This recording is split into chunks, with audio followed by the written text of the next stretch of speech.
सर्वांना प्रथम सस्ने जय महाराष्ट्र। मुंबईमध्ये पावसाळ्यापूर्वीची कामं आपण सर्व पाहत आहे आणि आजही येणाऱ्या पावसाळ्याच्या आधी तोंडावर जायच्या आधीच याला म्हणतो ना, लढाईच्या आधी तलवारी खाली टाकायच्या, तसं भाजपाचे अध्यक्ष यांनी काल सांगितलं की आम्ही असं नाही म्हणत आहे की मुंबईत पाणी तुंबणारच नाही।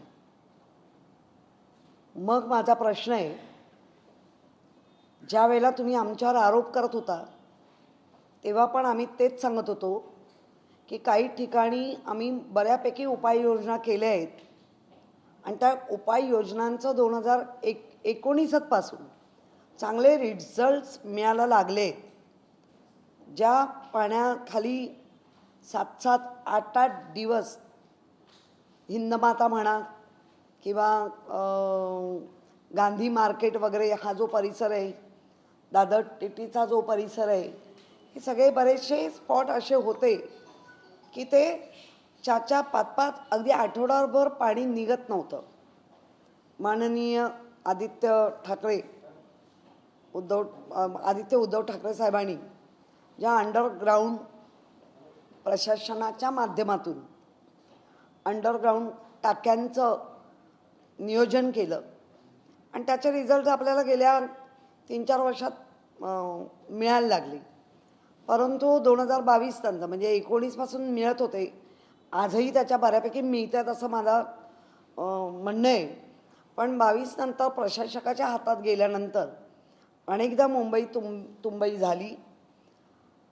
उद्या येणारा पावसाळा काय करणार आहे, हे पावसाळा एका दिवसात पाऊस हा किती मिलीमीटर पडणार आहे हे आज कोणीच सांगू शकत नाही। बऱ्याच वेळेला वेधशाळा काही गोष्टी सांगते की कमी पडणार आहे, अमकं होणार आहे, त्याच्या शेवटी तो निसर्ग आहे।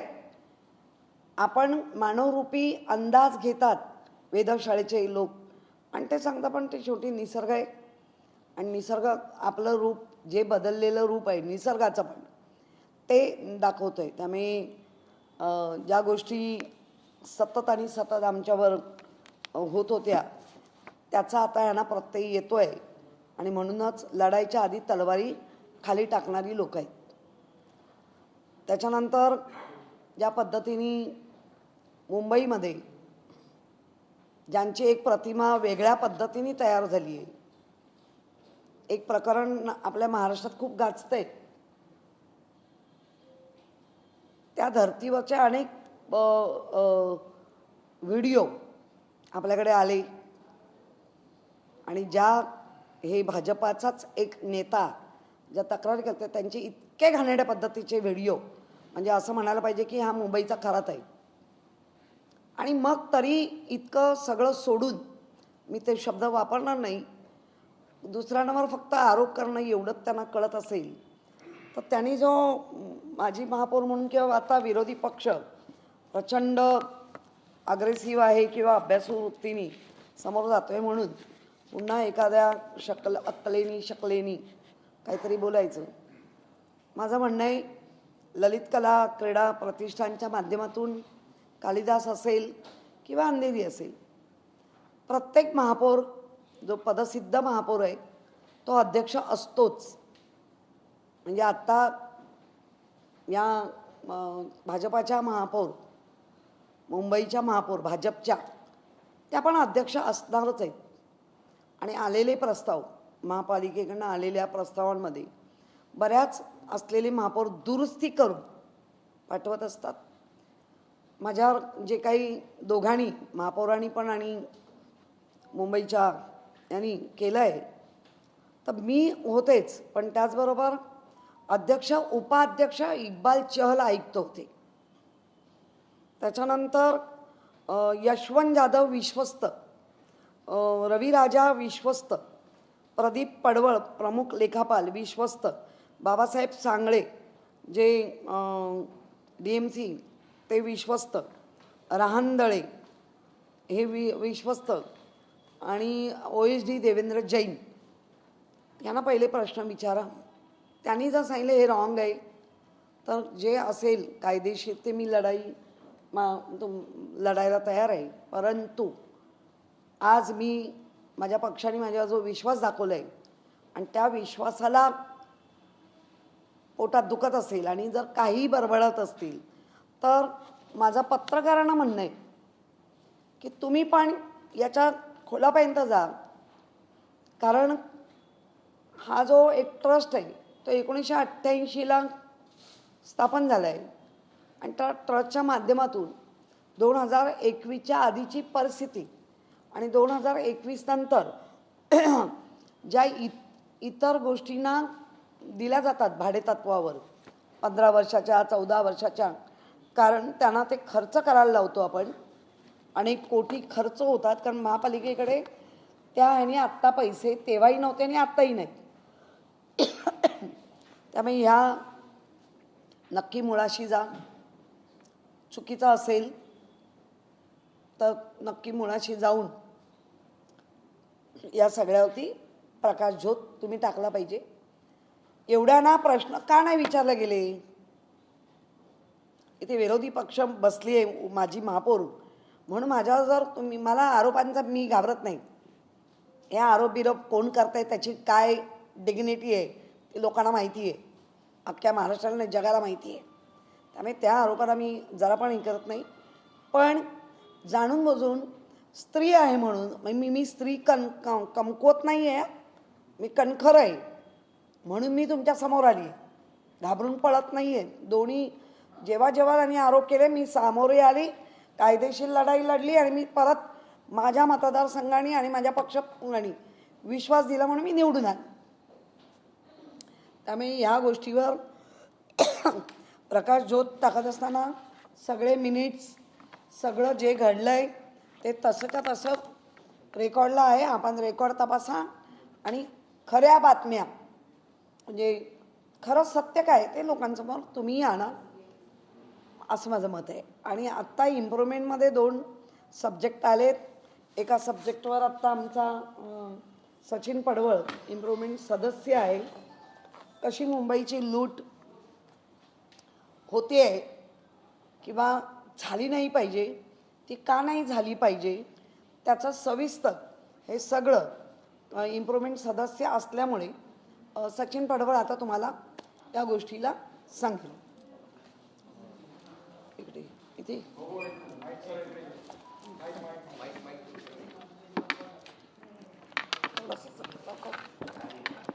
बस ना. नमस्कार. मुंबई महानगरपालिकेच्या सुधार समितीमध्ये जो अजेंडा आला होता आणि त्याची बैठक काल होणार होती, परंतु बैठक होणार आणि अजेंडा पाठवला आणि ऐन मोमेंटला म्हणजे आदल्या दिवशी संध्याकाळी 5 वाजता बैठक रद्द झाल्याचं जाहीर करण्यात आलं. बैठक का रद्द केली हे प्रशासनाकडून जाहीर केलं नाही आणि आम्हाला फक्त एक इंटिमेशन पाठवलं गेलं. आणि ह्या बैठकीमध्ये जे अजेंडा येणार होता प्रॉपर तो 1 मार्च आणि एप्रिल महिन्याचा जे रिक्त होती अजेंडा तो 1 आणि 6 नवीन काही विषय आले होते. त्यातला मी सर्वात प्रमुख विषय की जो 5 जी रुग्णालय आहेत त्याच्यामधल्या रक्तपेढ्या ह्या मुंबई महानगरपालिकेच्या वतीने PPP मॉडेल म्हणून प्रायव्हेट तत्वावरती चालवायला देणार आहेत आणि त्या रक्तपेढ्या प्रायव्हेट तत्वावर चालू देण्यासाठी आमचा हा विरोध आहे. आणि आम्ही तो इम्प्रूव्हमेंट कमिटीमध्ये देखील विरोध प्रामुख्याने शिवसेना उद्धव बाळासाहेब ठाकरे पक्षाचे सर्व सदस्य मांडणार आहोत. पण विरोधाला विरोध न करता नेमका विरोध काय ह्या गोष्टी देखील तुमच्यासमोर आणणं गरजेचं आहे. आत्ता जेव्हा मुंबई महापालिकेच्या ज्या काही 4 हॉस्पिटल्स आहेत, मग सायन असू दे, KEM असू दे, नायर असू दे, मेडिकल कॉलेजेस, त्याच्यामध्ये ज्या रक्तपेढ्या असतात त्याच्यामध्ये सर्जरीसाठी जे ब्लड लागतं ते ब्लड आपण गरिबांना मोफत त्या ठिकाणी किंवा 100-200 रुपये काय घेऊन देत असतो. या प्रायव्हेटसाठी आपण ज्या जागा देतो आहे, मुळात ब्लड तयार करण्याचे 2 प्रकार आहेत, होल ब्लड आणि त्याच्यावर प्रक्रिया केलेलं दुसरं ब्लड. आता होल ब्लडसाठी फक्त 100 स्क्वेअर मीटर जमीन पाहिजे म्हणजे जागा पाहिजे आणि जर कधी त्याच्यामध्ये टेक्निशियननी त्याच्यामध्ये चेंजेस करायचे असेल तर 150 स्क्वेअर मीटर लागतं. मग ह्या 5 जणांना म्हणजे भगवती इथे 310 स्क्वेअर मीटर आपण जागा देतो आहे, MT अग्रवाल इथे 367 स्क्वेअर मीटर जागा देतो आहे, राजावाडीला 248 स्क्वेअर मीटर देतो आहे. मग ही एक्स्ट्रा जागा का दिली जाते? ह्याचा भविष्यामध्ये वेगळ्या कारणासाठी व्यावसायिक वापर होण्याची शक्यता आहे. तर माझी म्हणणं आहे की हे एक चुकीचं आहे. त्यानंतर त्यांना 1100 रुपये दर आपण घेऊ शकतो असं त्यांना अट टाकून दिलेली आहे. आता मला सांगा, जिथे आपण मोफत देतोय, आरोग्य खात्याचा एवढा मोठा बजेट आहे आणि आपल्या मुंबई महानगरपालिकेच्या हॉस्पिटलमध्ये येणारे रुग्ण हे गरीब असतात, जर त्यांना भविष्यामध्ये 1100 रुपये सांगितले होल ब्लडसाठी, पण त्याच्यामध्ये टेक्निशियन जेव्हा एखादा बदल करतात तेव्हा तेच ब्लडची बॉटल आजच्या घडीला 1600 ते 1700 रुपयाला प्रायव्हेटमध्ये विकली जाते, त्याच दराने किंवा त्याच्यापेक्षा जास्त दराने विकली जाणार आहे. मग हे अपेक्षित होतं का नवीन जे आलेल्या बीजेपी गव्हर्नमेंटकडून, जी मुंबई महापालिकेला, की तुम्ही रक्त देखील आज विकत घ्यावं लागणार मुंबई महापालिकेमधील नागरिकांना, रुग्णांना? ह्याच्यासाठी आमचा विरोध आहे. तिसरं, ह्याच्यामध्ये थॅलेसिमियाचा जो पेशंट असतो त्याला 10 दिवसाला एक रक्ताची बॉटल लागते. मग ती रक्ताची बॉटल मिळण्यासाठी बिचारा तो पेशंट तिथे तासनतास त्या हॉस्पिटल जागा बसलेला असतो की बाबा मला पेशंटला मिळालं पाहिजे. ह्या संदर्भात कुठेही अजेंड्यावर लिहिलेलं नाहीये की त्याला मोफत मिळणार, काय मिळणार, म्हणजे भविष्यात त्याला देखील पैसे पेड करावे लागतील. तर ह्यासाठी आमचा विरोध आहे. आणि या सगळ्या गोष्टी जर दिसल्या त्याचप्रमाणे आमचं ह्यासाठी म्हणणं आहे की आम्ही उपाय पण सुचवतोय की मुंबई महापालिकेच्या ज्या ब्लड बँका आहेत त्या ब्लड बँका सक्षम करणं गरजेचं आहे. आज त्या ब्लड बँकामध्ये हे नाही आहेत, टेक्निशियन नाही आहेत. आता KEMचा विचार केला तर आपण त्या ठिकाणी प्रायव्हेट भरती करून टेक्निशियन त्या ठिकाणी आणले. मग ह्या ब्लड बँका आहेत त्या सक्षम आपण का करत नाहीत? त्यातली इन्स्ट्रुमेंट जी आहेत ती नव्याने आणून, जी कालबाह्य झालेली इन्स्ट्रुमेंट काढून नवीन इन्स्ट्रुमेंट आणून त्या ब्लड बँकांमधून जास्तीत जास्त ब्लड आपल्याला कसं मिळेल, जनजागृती करण्यावरती भर दिला पाहिजे. कारण रक्तदाता जर मोफत ब्लड देतोय तर तुम्ही कोण आहे त्याचे प्रायव्हेट पैसे घेणार? म्हणून भविष्यात ह्या ब्लड बँकावर कुठलं बंधन राहणार नाही. गेल्या आता MRI असू दे, CT स्कॅन असू दे, ते देखील प्रायव्हेट तत्वावर चालू करण्यासाठी मुंबई महापालिकेने दिलेले आहे. हे जे पाऊल पडतंय, आज त्यांनी फेरीफेरियल हॉस्पिटलमध्ये दिलं, भविष्यामध्ये मेडिकल कॉलेजच्या रक्तपाड्या देखील भाड्याने दिल्या जातील. त्याच्यामुळे आम्ही या गोष्टीसाठी विरोध करतोय. आम्ही यासाठी सुधार समितीमध्ये पण विरोध करणार आहोत आणि भविष्यात होणाऱ्या महापालिकेच्या जेव्हा सभागृहात हा विषय येईल तेव्हा देखील आम्ही विरोध करणार आहोत. मुंबईकरांसाठी विरोध करणार आहोत. शेवटी आम्हाला मुंबईकरांच्या रुग्णाची काळजी आहे. आणि आजपर्यंत शिवसेना ज्या वेळेला महापौर या ठिकाणी बसला होता त्यावेळेला 25 वर्षामध्ये आपण या सगळ्या रक्त माफक दरांमध्ये त्यांना सगळ्यांना रक्त दिलेलं आहे आणि ते चालू राहावं ही म्हणून इच्छा आहे. त्यानंतर 2 प्रस्ताव आलेले आहेत D वॉर्डमधले. त्या दोन्ही प्रस्तावामध्ये एका ठिकाणी ग्रीन झोन रद्द करून त्या ठिकाणी रेसिडेन्शियल झोन करण्याचे प्रस्ताव आले. आता मुंबईमध्ये 2034चा जेव्हा DP आमच्या सरकारच्या अधिपत्याखाली आम्ही आणला होता त्यावेळेला उद्देश हेच होता की त्या ठिकाणी असणारे RG आणि PG झोन वाढवावेत. आणि RG आणि PG झोन वाढवलेले आपण जेव्हा रेकमेंड करतो एका DP मध्ये ते काढण्याचा प्रस्ताव यांच्याकडून आलेला आहे. म्हणजे मुंबई शहरासाठी आज पर्यावरणाच्या मुद्द्यावर तुम्ही अर्थसंकल्पामध्ये हजारो कोटी रुपये तरतूद करताय. का करताय? तर पर्यावरणात समतोल राहावा. मग तो समतोल राहावाची तरतूद करताय आणि या ठिकाणी असणारे PG आणि RG तुम्ही काढून टाकताय. आज तुम्ही जो D वॉर्डमध्ये जो एक आलेला आहे बंगल्याचा बगीचाचा कॅन्सल करणं आणि त्या ठिकाणी रेसिडेन्शियल करणं, तो बंगला खाजगी मालकाचा आहे. त्या ठिकाणी खाजगी मालक गोयंका म्हणून आहे. त्यांचं खाजगी मालकांचं काढून त्या ठिकाणी तिथे 4 माळ्याची 3 माळ्याची FSI आणून बिल्डिंग उभी केली जाणार आहे. हे अभिप्रेत होतं का मुंबईकरांना तुमच्याकडून? तर त्यासाठी आमचा विरोध आहे. त्यानंतर बँड्रामध्ये एका खेळाच्या मैदानाचं आरक्षण काढून त्या ठिकाणी एक्झिबिशनचं आरक्षण टाकलं जात आहे. त्याला आमचा विरोध आहे की असणारी मैदानं सांभाळली पाहिजेत, टिकून ठेवली पाहिजेत. भविष्यामध्ये मैदानाची संख्या वाढली पाहिजे. भविष्यामध्ये एक्झिबिशनसाठी बाकीचे प्लॉट तुम्ही घ्या ना, मैदानाचा प्लॉट का घेताय? त्या ठिकाणी भविष्यामध्ये जर एक्झिबिशन चालू केलं वाहतुकीचा प्रश्न निर्माण होणार आहे. त्या ठिकाणी मैदानं ऑलरेडी कमी आहेत, ती मैदानं वाढवणं गरजेचं आहे. म्हणून आमचा विरोध आहे. म्हणून ही इम्प्रुव्हमेंट कमिटीमध्ये जे विषय आले त्या विषयाला आम्ही विरोध करणार आहोत. प्रमोद सावंतकडे एक विषय आहे 7. असं आहे की सध्या इम्प्रूव्हमेंटमध्ये एक प्रस्ताव आलेला आहे आणि तो म्हणजे 7 हिल्स हॉस्पिटलच्या संदर्भातला विषय. तत्कालीन आयुक्त त्यावेळेचे गगराणी साहेब होते. यांनी खऱ्या अर्थाने ज्या पद्धतीने एवढी घाई केली आणि मुंबई महानगरपालिकेचा भूखंड तर आहेच, पण त्याचबरोबर एवढं मोठं उपनगरामध्ये असणारं एक हॉस्पिटल म्हणजे 16 तारखेला आचारसंहिता लागली आणि 15 तारखेलाच त्याची NOC दिली. म्हणजे 223 कोटीसाठी 3000 कोटीचा जो काही व्यवहार आहे, म्हणजे जी वास्तू आपली आहे तयार आहे, त्या वास्तूचं NOC देऊन मुंबई महानगरपालिकेच्या आयुक्तांनी कोणाच्या दबावाखाली किंवा कोणाला खुश करण्यासाठी हा व्यवहार केलेला आहे, हा खऱ्या अर्थाने 7 हिल्सचा एक फार मोठा प्रश्न आहे.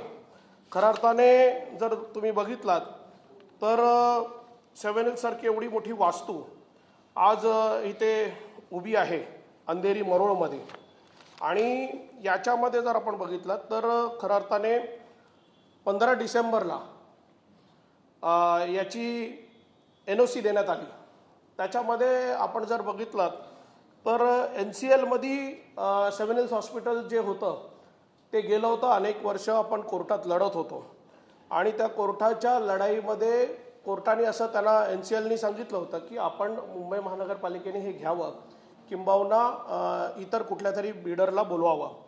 याच्यामध्ये 2च बिल्डर खऱ्या अर्थाने बोलवण्यात आले. त्याच्यामध्ये सुद्धा एक बिल्डर यांनी माघार घेतली, आणि एकाच बिल्डरला फक्त हे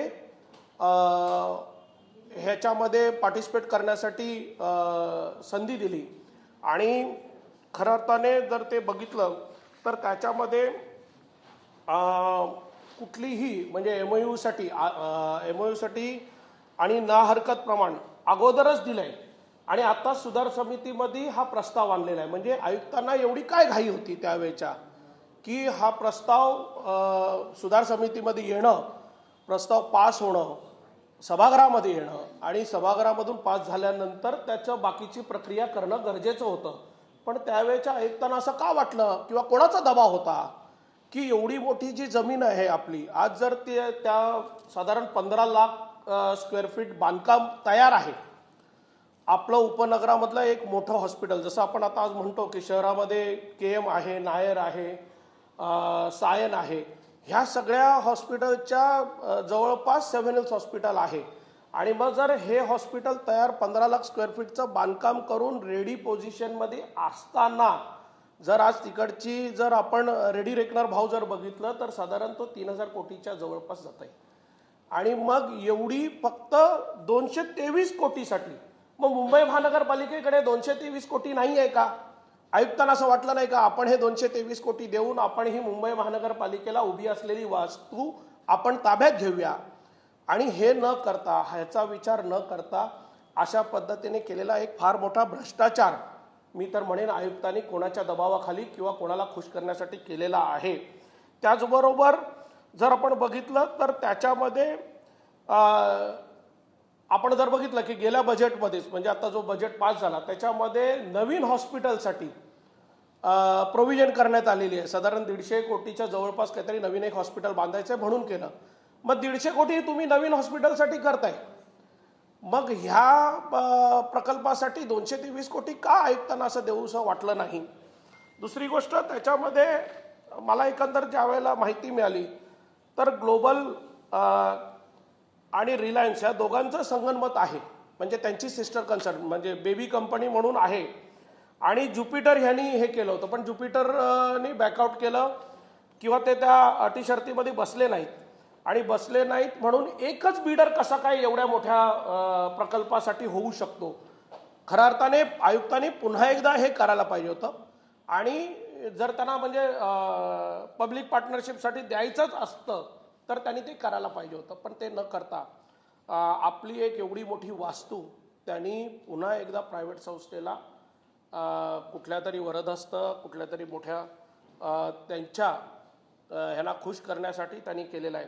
अनेक गोष्टी याच्यामध्ये आहेत जे आपल्याला खऱ्या अर्थाने गरजेचं आहे. कारण नर्सिंग कॉलेज तिथे अर्धवट तयार आहे. ते नर्सिंग कॉलेज जर उद्या जर झालं तिथे, तर तिथे आपल्याला आपला स्टाफ तिथे स्वतःचा निर्माण करता येईल. मग ह्या सगळ्या गोष्टी जर आपण बघितला तर मोठ्या प्रमाणावर हा झालेला भ्रष्टाचार, कारण 3000 कोटीची वास्तू आपण तिथे उभी असताना सुद्धा फक्त 223 कोटीसाठी आयुक्तांनी अशा पद्धतीने केलेला हा गैरव्यवहार. आणि म्हणून आम्ही पुन्हा सुधार समितीमध्ये या 7 हिल्स हॉस्पिटलचा जो प्रस्ताव आहे त्याला आमचा विरोध असेल. कारण मुंबई महानगरपालिका स्वतः चालवू शकते, अनेक हॉस्पिटल चालवतोय. शेवटचं फक्त कोविडमध्ये जर आपण एका महिन्यामध्ये तो 1500 बेड पुन्हा म्हणजे साधारण 300 बेडसुद्धा तयार नव्हते, पण आपण 1500 बेडपर्यंत नेलं ज्या हॉस्पिटलने, आणि ज्यांनी पूर्ण मुंबई शहराला या कोविड महामारीमध्ये वाचवलं, सुविधा दिली आणि ते हॉस्पिटल उभं राहिलं. एशिया खंडामध्ये एवढं मोठं हॉस्पिटल आपल्याला पुन्हा मिळणार नाही.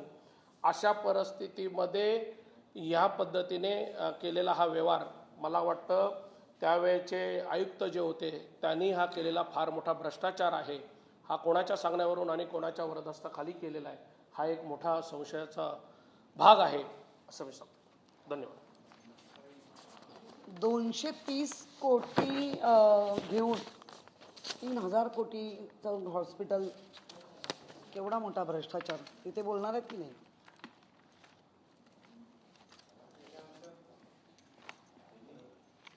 तुम्हाला काय विचारायचं? आज बीजेपी ने 100 दिन का अपना एजेंडा घोषित किया. उन्होंने बहुत सारे विषयों को बताया, तो आपने भी सुना होगा, तो आपका क्या प्रतिक्रिया होगी? नहीं, हमें पता नहीं है क्या 100 दिन में उन्होंने काम किया है, दिख तो नहीं रहा है. क्या कहा है वो बता दो. 100 दिवसात काय काम केलंय ते बीजेपीच्या मुंबई अध्यक्षाने डिक्लेअर केलंय. आमदार म्हणून काम केलंय की कसं काम केलंय ते त्यांनी सांगावं. महापौर मॅडम सगळ्यांना घेऊन येऊन बसणार असतील आणि जर हे असेल तर मुंबईला मग महापौर हव्या कशाला, असा माझा प्रश्न आहे.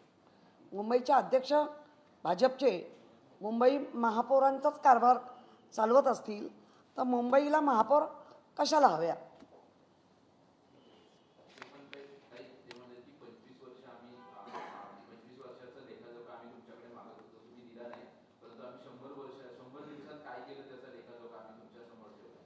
मुळामध्ये 25 वर्षाचा लेखाजोखा काय केला तर मधली 20 वर्ष तर तुम्हीच आमच्याबरोबर होता, इम्प्रूव्हमेंटमध्ये होता, सगळ्या एकत्र. त्यामुळे अक्षरशः सिली क्वेश्चन आहे, आम्हाला वाटतं मूर्खासारखं बोलणं आहे. आणि लेखाजोखा आम्ही देण्यापेक्षा जो मुंबईकरांनी कायम जे बघितलंय आणि आत्ता मुंबईकर बोलतायत, ह्या सगळ्या गोष्टी आपण पाहतोय. त्यामुळे मला असं वाटतं की तुम्ही उलट प्रश्न विचारला पाहिजे, 20 वर्ष तुम्ही त्यांच्याबरोबर राहून काय केलं, हा प्रश्न विचारला पाहिजे होता. इम्प्रूव्हमेंट चेअरमन होते, एज्युकेशन चेअरमन होते, BST चेअरमन होते, अनेक कमिट्यांवर चेअरमन होते. तुम्ही काय केलं? उपमहापौर होते भारतीय जनता पार्टी, तुम्ही काय केलं? तुम्ही आमच्यावर राहून काना आणि भैरा मुका अशी अवस्था तुमची होती आणि आत्ता तुम्हाला कुठेतरी वाचा फुटते असं म्हणायचं का आम्ही? क्या गाई केली होती ती आत्ता जागे झाले, कुंभकर्णासारखे झोपले होते का, असा प्रश्न आहे. सगळे प्रश्न आम्हाला विचारताना पहिला झाकून स्वतःकडे पण बघा.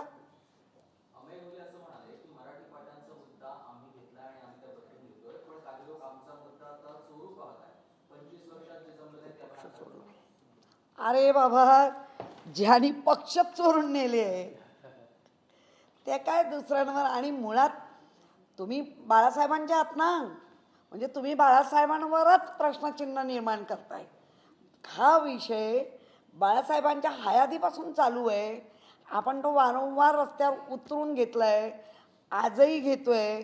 अनेक ठिकाणी मराठी पाट्या आहेत, काही मुजोर जे तुमच्या सोबतीला असलेल्या पक्षाच्या मुजोरगिरीवर मुजोरी करतायत, त्यांना वटणीवर आणा. तुमचे विषय चोरायची गरज काय? तुम्ही पक्षात नेलाय तर विषयाचा प्रश्न काय येतो? खरं म्हणजे अतिशय बेशिस्त पक्ष म्हणून त्यांच्याकडे पाहिलं जातं आहे असं मला वाटतंय. माननीय देशाचे पंतप्रधान जेव्हा एखादी गोष्ट सांगतात तर त्यावेळेला उलट जनता त्याच्यावरती थोडाफार विचार करते, पण त्यांच्याच पक्षातले वरिष्ठ सगळेच असे बेताल वागायला लागले तर जनता माननीय पंतप्रधानांच्या विचाराला हरताळ फासल्याशिवाय राहणार नाही. कारण तुमचेच पदाधिकारी जर असे बेशिस्त वागत असतील, आमदार खासदार किंवा मेन पदाधिकारी, तर मग काय म्हणावं. कारण आम्ही बघतोय की देशावर संपूर्ण जागतिक संकट आहे. जागतिक संकटात अजून काही संकटं होऊ घातली आहेत. त्याला जर अशा पद्धतीने हे वागणार असतील तर लोकांसांगे ब्रह्मज्ञान आणि आपण कोरडं पाषाण असं म्हणावं लागेल.